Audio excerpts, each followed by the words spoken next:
예수님을 깊이 생각하라. 하나님이 올 한 해 우리에게 주신 말씀인데요. 예수님을 생각하면서 성경을 보는데 족보가 생각이 났습니다. 이 마태복음은 특히 마태가 이 유대인을 대상으로 복음을 증가하려는 목적으로 기록한 복음서입니다. 그러니까 유대인들은 아브라함과 다윗의 후손들이죠.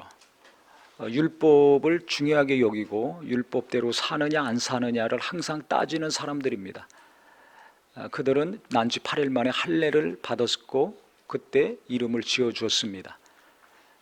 그러니까 믿음이 있는 사람들, 하나님을 믿는 유대인들은 다 할례를 받은 사람이고 어려서부터 율법으로 철저하게 양육받은 사람들입니다. 그렇기 때문에 할례 받지 않은 이방인들은 사람 취급을 안 하고 짐승 취급을 했습니다. 율법대로 살지 않는 사람들은 죄인입니다. 항상 차별을 했습니다. 사람을 대할 때 율법대로 사느냐 안 사느냐, 즉 율법대로 살면 의로운 사람, 율법을 지키지 않으면 죄인. 사람을 대할 때마다 항상 그것이 기준이었습니다. 우리도 그렇죠. 예수 믿으면 신앙생활 잘하냐 못하냐, 기도를 하나 안 하나, 성경을 읽는가 안 읽는가, 헌금을 하나 안 하나, 이런 게 항상 기준이 돼가지고 사람을 이렇게 헤아리지 않습니까? 내 안에 그런 것들이 있다면 예수를 잘 모르는 사람이에요. 많이 듣고 읽고 배우고 가르쳐서 예수에 대해서 잘 알지는 모르지만 예수님의 마음과 정신은 없는 사람입니다.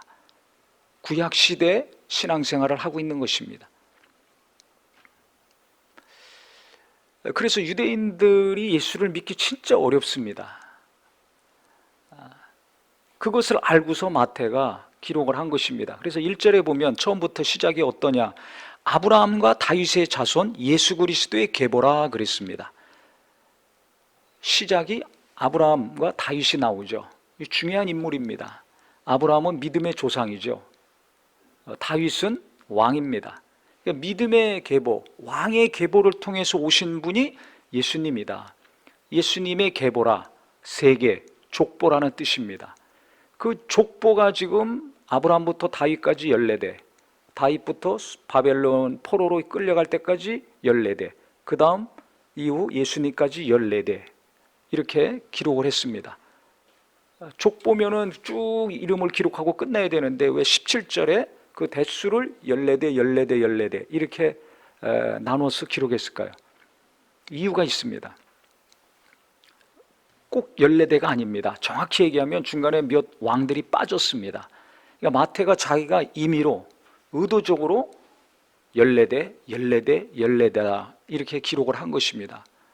히브리 숫자의 3은 완전 숫자입니다. 삼위일체 하나님, 7도 완전한 숫자입니다. 12도 완전한 숫자입니다. 12제자, 12지파 이게 나오죠. 그러니까 14대라는 뜻에는 7이 2번 들어가 있잖아요. 그러니까 완전하고 완전한데 그것을 3번으로 나눠서 기록했기 때문에 이것은 너무나 완전하고 완전하고 완전하다, 이것을 강조하고 있는 것입니다. 그럼 뭐가 완전하다는 것인가? 예수님이 우리 믿음의 조상 아브라함에게 약속하신 그 약속의 성취다는 것입니다. 다윗에게 약속하신 그 약속의 예언이 이루어진 분이 바로 예수님이다. 그러니까 완전하고 완성됐다는 것을 말하고 있는데 그것은 바로 예수님께서 마리아의 성령으로 잉태돼서 이 땅에 출생하신 그분께서 바로 우리 조상 아브라함과 다윗에게 약속하신 그 구세주, 우리를 죄에서 건져내리라고 보내실 자를 보낸다고 약속하셨는데 그분이 예수 그리스도시라는 것입니다. 그러니까 이것은 혈통적으로 뿐만 아니라 법적으로도 그렇고 신학적으로도 그렇고 완벽하게 하나님이 이루어 주신 분이시다. 약속의 성취로서의 예수님을 말하고 있는 것입니다. 그러면 하나님이 아브라함에게 어떤 약속을 하셨습니까? 창세기 22장 15절부터 18절까지 보면 모레아 산에서 이삭 아들을 번제로 바치려고 했죠. 그때 하나님이 말리셨잖아요. 그러고서 그때 하나님이 그 믿음을 인정하셨습니다. 100세 아들 낳았을 때 인정받지 못했습니다. 그 이삭을 모리아산에서 번제로 바치라고 해서 순종해서 칼로 내리치려고 할 때 그때 하나님이 아브라함의 믿음을 인정하셨습니다. 그러니까 우리도 믿음이 인정받을 때까지는 많은 시간이 걸립니다. 시간이 걸립니다. 또 많은 연단이 있습니다. 그러니까 하나님 앞에 겸손해야 될 필요가 있습니다. 25년 걸려서 아들 낳았다고 인정받은 게 아니에요. 75세 부름받았을 때 인정받은 게 아니에요. 그때 이미 하늘의 별과 땅의 모래같이 내 자손이 창대할 것이다. 너를 축복하는 자는 복을 받고 너를 저주하는 자는 저주받을 것이다. 이게 얼마나 엄청난 말씀입니까? 그 말씀이 임했을 때 그렇다고 그가 큰 역사를 이루지 못했습니다. 그 다음에도 얼마나 의심했는지 모릅니다. 25년 걸려 아들 얻었어요. 거기서 끝난 게 아닙니다. 모리아 산에서 그 아들 번제로 바치라는 겁니다. 그러니까 우리도 어떤 일이 좋은 일이 있다고 크게 흥분할 것도 아니고 또 안 좋은 일이 있다고 그냥 낙심해서 슬퍼할 것도 아니고 하나님은 시간이 감에 따라 나의 믿음을 온전케 하신다. 깨닫는 은혜가 있기를 예수 이름으로 축원합니다. 죽는 날까지 이것이 계속 되는 겁니다. 그 모리아 산에서 하나님이 그의 중심을 보시고 믿음을 인정하셨는데 그때 지금까지 하셨던 말씀, 내 자손이 창대케 되리라는 약속과 함께 처음으로 하신 말씀이 있습니다. 그게 어떤 말씀이냐면 여호와의 사자가 하늘에서부터 두 번째 아브라함을 불러 이르시되 여호와께서 이르시기를 내가 나를 가리켜 맹세하노니 내가 이같이 행하여 내 아들 내 독자도 아끼지 아니하였은즉 내가 내게 큰 복을 주고 내 씨가 크게 번성하여 하늘의 별과 같고 바다의 모래와 같게 하리니 내 씨가 그 대적의 성문을 차지하리라. 큰 민족을 이룰 뿐만 아니라 네 후손 중에 하나가 나올 텐데 그가 대적의 성문을 차지한다는 겁니다. 대적은 마귀를 뜻하고 성문은 권세를 뜻합니다. 마귀의 권세를 깨트리는 자가 나온다는 것입니다. 예수님에 대한 예언의 말씀이죠. 또 내 씨로 말미암아 천하 만민이 복을 받으리니 이는 내가 나의 말을 준행하였음이니라 하셨다 하니라. 네 후손 중에 누가 하나 나올 텐데 그로 말미암아 천하 만민이 복을 받을 것이다. 이게 뭡니까? 전 인류가 전 세계에 사는 사람들이 구원을 받는다는 것입니다. 복 중에 가장 큰 복은 뭡니까? 죄 사함 받고 영원히 하늘나라 가는 거죠. 구원받는 겁니다. 그러니까 큰 민족을 이루는 것뿐만 아니라 내 후손 중에 마귀를 멸하고 그 다음에 그 마귀에게 매어 일생 동안 종로로 타는 자들 구원할 구주를 내가 보내주겠다. 이 약속의 말씀이 이루어졌는데 그게 누구냐? 족보를 통해서 지금 증명하고 있는 겁니다. 그게 예수님이라는 것을 못 받고 있는 거예요. 그 다음에 또 다윗에게 하나님이 하신 약속이 있습니다. 그것은 사무엘하 7장 11절부터 16절까지 나오는데 제가 읽겠습니다. 여호와가 또 내게 이르노니 여호와가 너를 위하여 집을 짓고 내 수완이 차서 내 조상들과 함께 누울 때 내가 내 몸에서 날 내 씨를 내 뒤에 세워 그의 나라를 견고하게 하리라. 그는 내 이름을 위하여 집을 건축할 것이요 나는 그의 나라 왕위를 영원히 견고하게 하리라. 나는 그에게 아버지가 되고 그는 내게 아들이 되리니 그가 만일 죄를 범하면 내가 사람의 매와 인생의 채찍으로 징계하려니와 내가 내 앞에서 물러나게 한 사울에게서 내 은총을 빼앗은 것처럼 그에게서 빼앗지는 아니하리라. 내 집과 내 나라가 내 앞에서 영원히 보존되고 내 왕위가 영원히 견고하게 되리라 그러셨습니다. 그러니까 이 하나님께서 내 후손, 즉 솔로몬이죠. 솔로몬이 이제 성전을 건축할 것이고 그 이후에 내 후손들이 다 왕이 될 것이다. 근데 어떤 잘못을 해도 내가 사울에게서 왕권을 뺏은 것처럼은 안 하겠다 하시면서 마지막에 뭐라고 하십니까? 내 집과 내 나라가 내 앞에서 영원히 보존되고 내 왕위가 영원히 견고하게 되리라 그러셨습니다. 영원히 견고하게 되리라. 예수님이 오셨을 때 만왕의 왕으로 오시고 예수님께서 언젠가는 하늘나라로 우리를 인도하실 것이고 영원히 왕노로 타시는 일이 이루어지는 거죠. 우리를 데리러 오실 때도 만왕의 왕으로 만주의 주로 오십니다. 그러니까 예수님이 완전히 통치하시는 그 나라 가운데 우리가 들어가서 영원히 살게 될 것이다, 이 말씀을 하시는 겁니다. 그러니까 이 아브라함의 후손들은, 하나님을 믿고 율법 가운데 하나님을 섬겼던 사람들은 이 약속의 성취가 이루어지기를 계속 기다리다가 죽은 사람들입니다.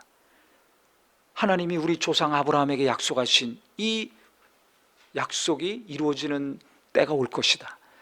우리 조상, 그 위대한 조상 왕이었던 다윗에게 약속하신 그 약속이 언젠간 우리에게 이루어져서 우리가 고통에 시달리지 아니하고, 전쟁에 시달리지 아니하고, 슬퍼하지 아니하고, 주님이 보내신 그 놀라운 분이 우리와 함께 하시고 우리를 다스리시고 통치하시는 영원한 삶이 이루어지는 때가 올 것이다. 이 구원의 왕을 기다리고 있었습니다. 그런데 바로 그분이 예수님이다, 이것을 말하고 있는 것입니다. 그래서 아브라함과 다윗의 자손 예수 그리스도의 세계라에서 그 족보를 자세히 기록한 것입니다. 우리나라도 과거에 족보 많이 따졌습니다. 지금도 따지는 분들 따지죠. 고대 유대 사회도 마찬가지입니다. 어느 나라 어느 민족이든지 족보가 다 있습니다. 왜 그러냐면 그건 그 사람의 신분, 재산, 기업, 명예, 이것들을 증명하고 보존하는 거거든요. 그렇기 때문에 대단히 중요한 것입니다. 그러니까 예수님의 족보를 기록했다는 것은 예수님이 약속의 후손이시요, 하나님이 예언하신 그 예언의 성취시라는 것을 법적으로 증명하는 겁니다. 확실하게. 그리고 실제 이 계보가 맞으니까. 그래서 예수님을 믿어야 된다. 예수님을 영접하라. 그래서 영원한 생명을 얻고 하나님께 자녀가 된 권세를 가지고 살아라, 이 이야기죠. 그런데 결국 수많은 유대인들은, 즉 하나님을 믿고 하나님 말씀대로 열심히 신앙생활 한다고 했던 자들은 예수님을 거부했습니다. 도리어 핍박하고 죽였습니다. 이방인들에게 그래서 복음이 증거되죠. 그래서 우리도 예수 믿고 구원 받을 수 있었던 것입니다. 그러니까 이 족보에서 근데 좀 특이한 것은 여기 여자들이 이름이 나옵니다. 3절에 보면 유다는 다말에게서 베레스와 세라를 낳고 그랬죠. 다말이라는 여자가 나옵니다. 그 다음에 5절에 보면 살몬은 라합에게서 보아스를 낳고, 라합이 나오죠. 또 보아스는 룻에게서 오벳을 낳고 그랬습니다. 룻이 나옵니다. 그 다음에 6절에 보면 이새는 다윗 왕을 낳으니 다윗은 우리아의 아내에게서 솔로몬을 낳고, 즉 밧세바죠. 이 4명의 여인이 나옵니다. 그 다음에 5번째 예수님을 성령으로 잉태해서 출생시킨 마리아가 나옵니다. 총 5명의 여인이 나오는데 이 마리아 빼놓고는 이 4명의 여인을 가만히 살펴보니까 정말 이렇게 입에 어떻게 담기 어려운 그런 삶을 살았던 여인들입니다. 직업도 그렇고 삶도 그렇고 문제가 많은 사람들이었어요. 정상적인 사람들, 정상적인 가정과 결혼 생활을 못한 사람들이었습니다. 첫 번째인 다말이 유다의 며느리입니다. 유다는 그 야곱의 아들이죠. 넷째 아들인데 유다를 통해서 하나님은 이제 예수님을 탄생시키려고 계획을 하셨어요. 근데 아들 셋이 있었는데 다말은 큰 며느리였습니다. 근데 첫째 아들이 하나님께 악을 행해서 하나님이 치셨어요. 죽었습니다. 그러면 형사 취수라고, 유대 풍습에는 형이 죽으면 동생이 형수하고 같이 살면서 아들을 낳아야 돼요. 그래서 여자가 시집을 가면 그 집에 아들을 낳아줘야 됩니다. 이게 여인으로서는 제일 중요한 일입니다. 과거에 우리나라도 그랬죠. 시집가면 아들을 낳아줘야 돼요. 요즘은 세상이 바뀌어서 딸을 낳아야 좋아하지만 한 30년 전까지만 해도 아들을 낳아야 됩니다. 그래서 장남한테 시집가는 며느리들은 아들에 대한 부담과 짐이 너무나 컸습니다. 그래서 아들을 낳으면 부모님들이 입가에 웃음이 지고 딸 낳으면 웃음이 없어요. 저도 장남이었는데 저 결혼해서 제 아내가 첫째 딸을 낳았을 때 저희 어머니 아버지가 얼굴에 웃음이 없더라고요.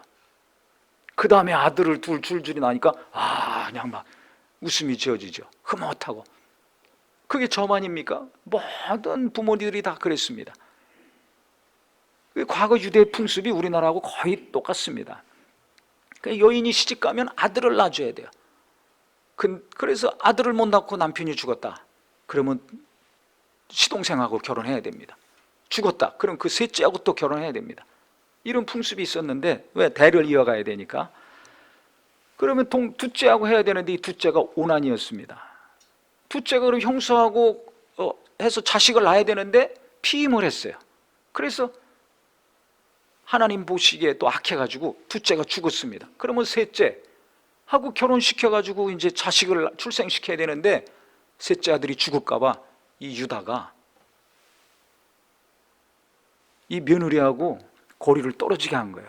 셋째하고 같이 있게 안 한 겁니다. 멀리 보내버렸어요.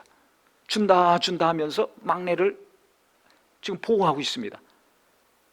그런데 이 시아버지가 막내를 갖다가 보호하고 나와 관계를 못 맺게 하고 있구나, 이걸 알았어요. 그래서 이제 이 유다가 멀리 길을 떠났을 때 창녀로 변장하고 이 며느리가 시아버지를 유혹해가지고 관계를 했습니다. 그래서 난 아들들, 그 아들들이 지금 이 족보에 나오는 거예요. 3절에 다말에게서 베레스와 세라를 낳고 베레스는 헤스론을 낳고 헤스론은 람을 낳고 쭉 나옵니다. 그러니까 예수님 족보에 어떻게 시아버지를 유혹해가지고 임신한 여자가 들어가 있느냐 이거예요. 이게 말이 됩니까? 우리가 생각할 때 예수님의 족보는 아브라함과 다윗의 아들 예수 그리스도의 세계라 그랬으니까 어마어마한 족보, 그냥 다 왕이고 가문도 좋고 문벌도 좋고 믿음도 좋고 지혜롭고 교양도 있고 거룩한 사람들로만 이루어진 줄 알죠? 그게 아닙니다. 그게 아니에요. 시아버지랑 관계에서 난 자식들을 통해서 이게 또 예수님의 족보가 이어갑니다. 그 다음에 두 번째 나온 여자 라합은 아시죠? 여호수아 2장에 나오는 기생이었어요. 지금으로 얘기하면 창녀입니다. 몸 팔아서 먹고 사는 사람. 당신 직업이 뭡니까? 나 창녀입니다. 말할 수 있겠습니까? 지금 옆에 누가 몸 팔아서 먹고 사는 사람이 있다, 우리 성도님들 같으면 그 옆에 가서 앉아서 같이 예배하겠어요? 그 사람하고 식사하겠습니까? 멀리 떨어져 앉으려고 할 겁니다. 왜? 더럽다고. 나는 의로워, 너는 더러워. 얼마나 차별하겠습니까? 본인 스스로도 자기 직업을 말할 수 있겠습니까? 자기 가족 중에 그런 사람이 있다면 얼마나 부끄럽고 창피하게 생각하겠습니까? 그런데 이 여인이 하나님을 믿었어요. 가나안 이방 여인이었습니다. 그렇게 할례 받았냐 안 받았냐, 초대교회 때도 할례 문제로 그렇게 교회를 힘들게 했던 사람들인데 이방인이 지금 예수님의 족보에 들어와 있습니다. 그것도 직업이 창녀입니다. 아니 어떻게 이런 사람이 족보에 들어가 있냐 이거예요. 있어도 빼고 싶지 않아요. 역사도 왜곡하는데. 근데 역사에 지금 기록이 돼 있어요. 성경에 기록이 돼 있습니다. 왜 그럴까? 이유가 있습니다. 그 다음 세 번째 여인 누굽니까? 룻입니다. 룻은 이 사람도 이방인입니다. 룻이 모압 여인이잖아요. 시어머니가 베들레헴에서 그 지역으로 이사를 갔습니다. 시집이 그쪽에 가서 일하려고, 먹고 살려고. 근데 가뭄이 들었어요. 남편도 죽고 다 죽었습니다. 남자들이 다 죽었어요. 시아버지도 죽고 시동생도 죽고. 그래서 시어머니 나오미하고 며느리 세 여인만 남았습니다. 아무것도 없으니까 다시 먹을 거 먹어야 살지 않습니까? 그래서 유대 땅 베들레헴으로 옵니다. 나오미 시어머니가 너희들 고향으로 가서 살아라. 남편도 죽고 나도 힘이 없어, 가진 것도 없어, 가면 다 굶어 죽어. 어떻게 살려고 그러냐? 너희들 나이도 젊으니까 가서 새 사람 만나서 니들 살 길 살아라. 그랬는데 이 룻은 아닙니다. 어머니 혼자 가서 어떻게 사십니까? 내가 어머니 모시고 영원히 같이 살겠습니다. 평생 같이 살겠습니다. 어떻게 혼자 보낼 수가 있습니까? 그래서 이 며느리가 이방 여인인데 시어머니를 쫓아서 시어머니가 믿는 하나님을 믿었습니다. 그 다음에 아무것도 없는 시어머니 얼마나 극진히 사랑했는지, 그래서 같이 왔어요. 유대 땅으로. 가난해도 말이에요. 얼마나 가난했는지 먹을 게 없어요. 그래서 이삭을 벨 때 밭에 땅에 떨어지는 것을 다 싹 걷어가지 말아라.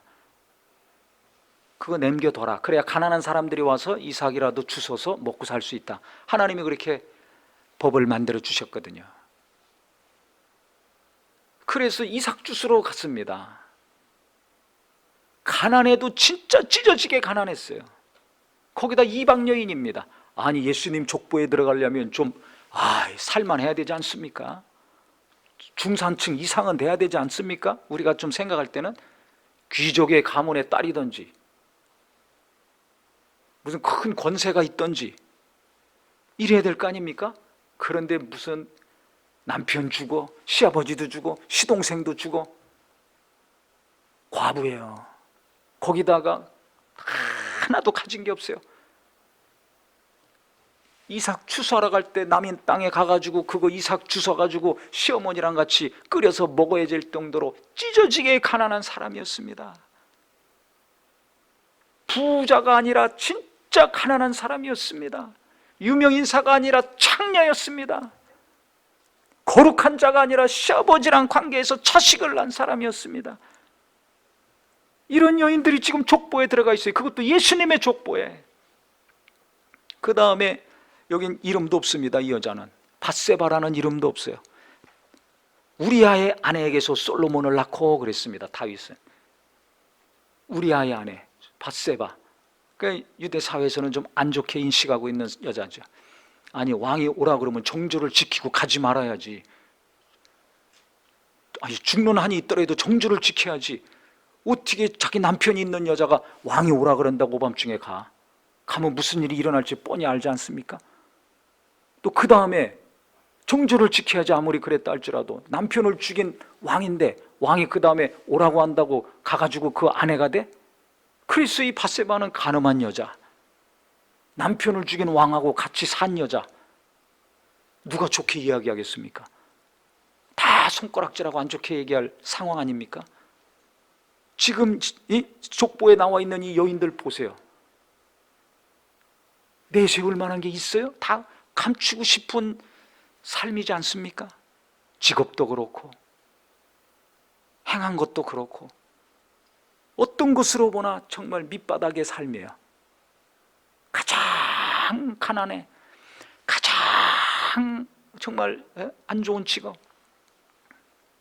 또 간음, 가장 욕먹어야 될 죄악, 뭐 이런 일들을 저지른 여자들이 족보에 지금 들어가 있습니다. 왜 이 여인들을 집어넣었을까요? 또 이건 역사적인 사실이니까 하나님은 어떻게 이렇게 입으로 말하기도 어려운 이 부끄럽고 어떻게 보면 정말 더러운 여인들인데 함께 할 수 없는 자들인데 이 여인들을 통해서 예수님이 이 땅에 태어나시는 길을 준비하셨을까요? 이유가 있겠죠. 그게 뭡니까?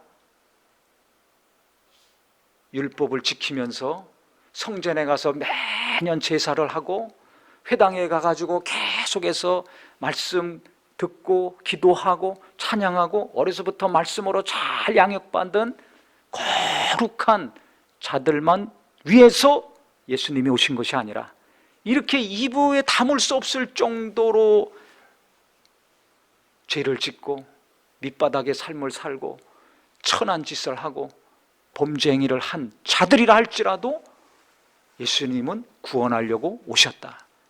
할례받은 아브라함의 후손들, 이스라엘 자손들만을 위해서 예수님은 오신 것이 아니라 할례받지 않은 하나님을 모르고 율법도 모르고 제사도 모르고 아무것도 모르는 이방인이라 할지라도 구원받게 하려는 구주로 예수님은 오셨다는 것입니다. 그러니까 우리가 생각할 때 예수님의 족보 그러면 어느 정도 수준 이상, 그 이상 최고의 사람들로만 기록이 되어 있을 것 같은데 그렇지 않아요. 왕이 있고 창녀가 있었습니다. 남자가 있고 여자가 있습니다. 왕들도 훌륭한 왕이 있고 엉망진창인 왕이 있습니다.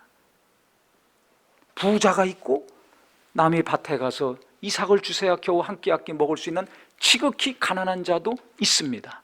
이것은 뭘 의미하겠습니까? 하나님의 스케일이 크다는 거예요.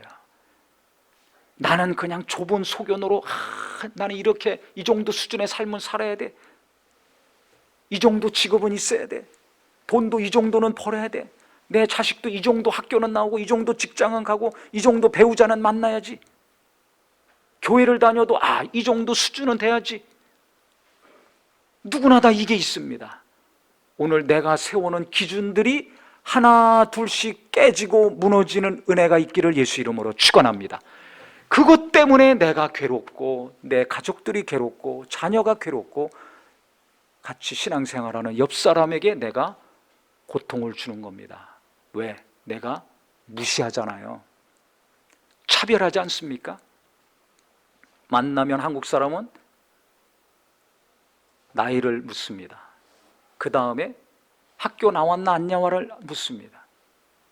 부모의 학벌, 재산까지 묻습니다.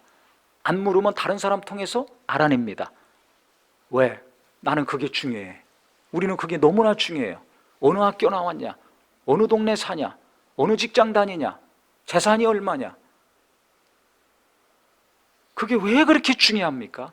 지금 예수님은, 하나님은 그게 하나도 중요하지 않다는 것을 성경 마태복음 1장 처음부터 말씀하고 있는 겁니다. 그걸 깨트려라 깨트려라 깨트려라 말씀하고 있는 겁니다. 실제 하나님은 그래서 기생라 창녀를 통해서 예수님의 길을 예비하셨어요. 시아버지를 유혹해서 잉태한 여인을 통해서 예수님의 길을 예비하셨어요. 간음하고 자기 남편을 죽인 그 다윗과 자손을 낳은 솔로몬을 통해서 또 예수님이 오게 하셨습니다. 지긋지긋하게 가난했지만 시어머니를 사랑하고 하나님을 사랑하고 믿었던 여인을 통해서 하나님은 또 예수님의 길을 예비했습니다. 근데 우리는 가난하면 무시하잖아요. 누가 가늠했다 사람 취급하겠습니까? 손가락질하고 비난하고 저런 사람 내 쫓아야 된다 그러지? 옆에나 갑니까? 근데 하나님은 예수님의 족보에 끼워주셨어요.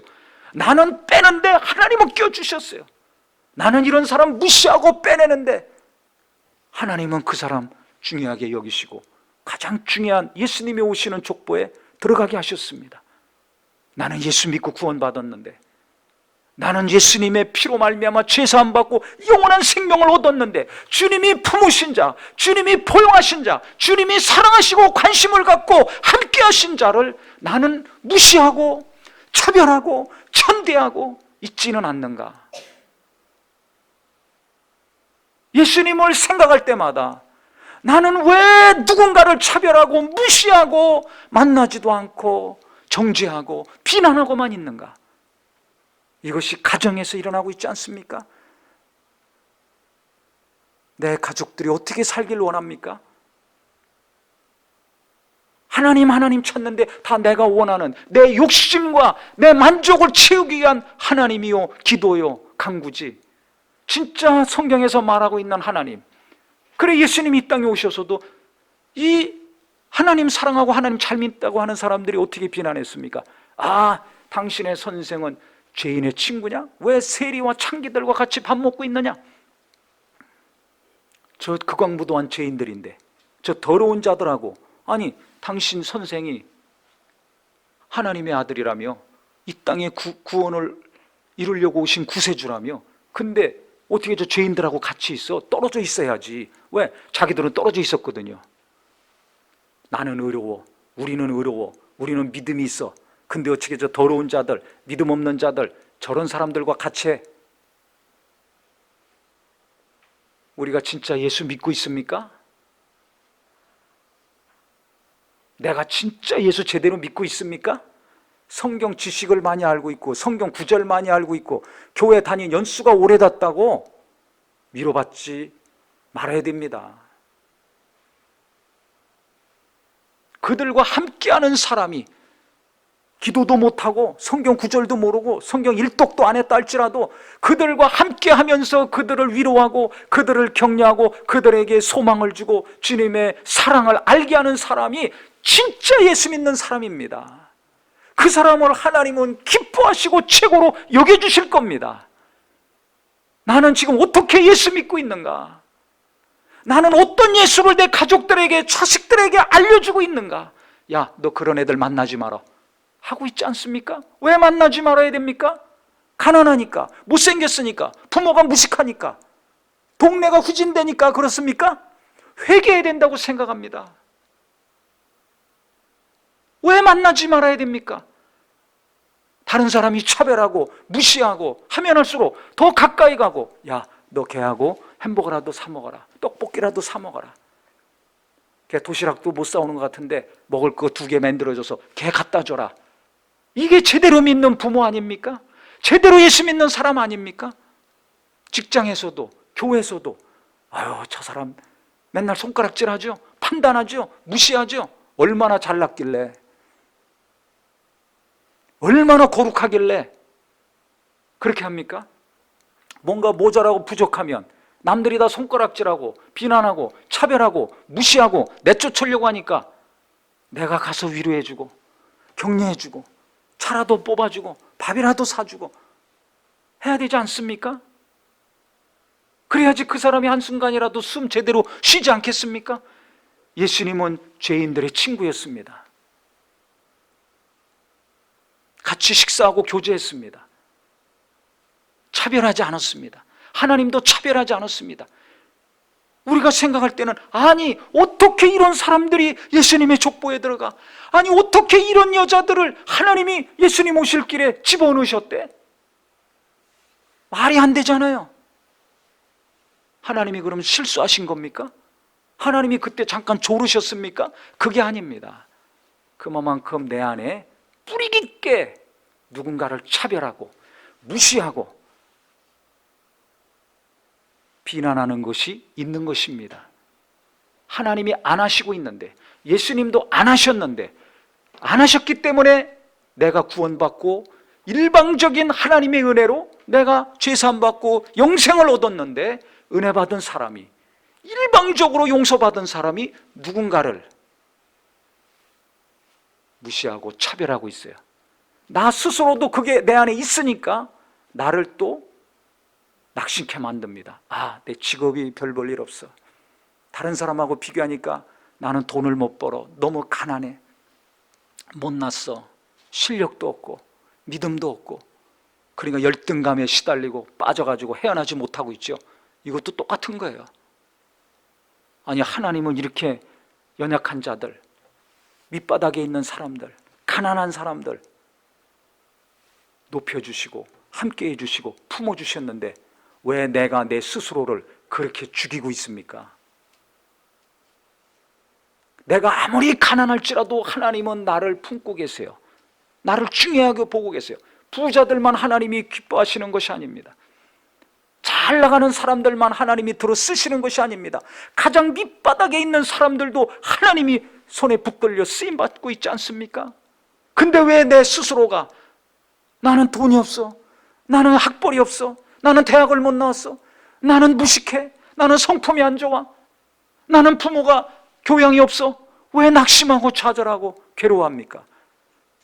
사람은 그렇게 볼지 모르지만 하나님은 나를 가난하다고 여기지 않아요. 하나님은 나를 무식하다고 여기지 않아요. 하나님은 내가 좋은 학교를 나오지 않았다고 차별하지 않습니다. 하나님은 내가 오늘 범죄했다고 나를 내치지 않습니다. 이게 하나님의 사랑이에요. 내 노력과 내 열심과 내 힘으로는 도무지 구원받을 수 없고 해결받을 수 없는 죄의 문제를 하나님이 예수님을 통해서 해결해 주시고 나를 사랑해 주셨습니다. 부자나 가난한 자나 힘 있는 자나 힘이 없는 자나 최고 꼭대기에 앉은 왕이나 가장 밑바닥에 있는 청년아, 하나님은 똑같이 사랑하시고 예수님은 똑같이 피를 흘리셨고 예수님은 지금도 똑같이 그들의 신음소리에 귀를 기울이시고 그들의 연약함을 아시고 도우시려고 하십니다. 오늘 누구의 하나님이 아니라 모든 사람들의 하나님, 하나님, 어느 누구만을 위해서 오신 예수님이 아니라 이 땅의 모든 자들을 위해서 피를 흘리시고 부활하신 예수 그리스도이십니다. 그래서 주님은 차별을 안 하셨어요. 하나님도 차별을 안 하셨어요. 그러니까 내가 누군가를 차별하고 무시하고 있다면 주님, 이 교만을 용서하여 주시옵소서. 이 바리새인과 같이 내가 살고 있는 거 뿌리 뽑아 주시옵소서. 기도가 있기를 예수 이름으로 축원합니다. 진짜 우리가 예수님을 깊이 생각하고 주님이 나의 머리시오, 나의 주인이시오, 나의 목자가 된다면 나도 나를 판단하고 무시하고 정죄하지 않습니다. 주님이 나를 어떻게 보신다는 걸 알기 때문에, 주님이 저 사람을, 저 많은 사람들을 어떻게 여기신다는 걸 알기 때문에 우리는 사람과의 갈등이 훨씬 줄어들 것이고, 예수님을 생각하면 생각할수록 주님의 마음을 갖게 돼서 사람들과의 관계가 고통스럽고 불편한 관계가 아니라 평안한 관계, 하나님의 은혜가, 예수님의 이 놀라운 은혜가 계속해서 흘러가게 할 수 있는 거룩하고 복된 관계가 될 것입니다.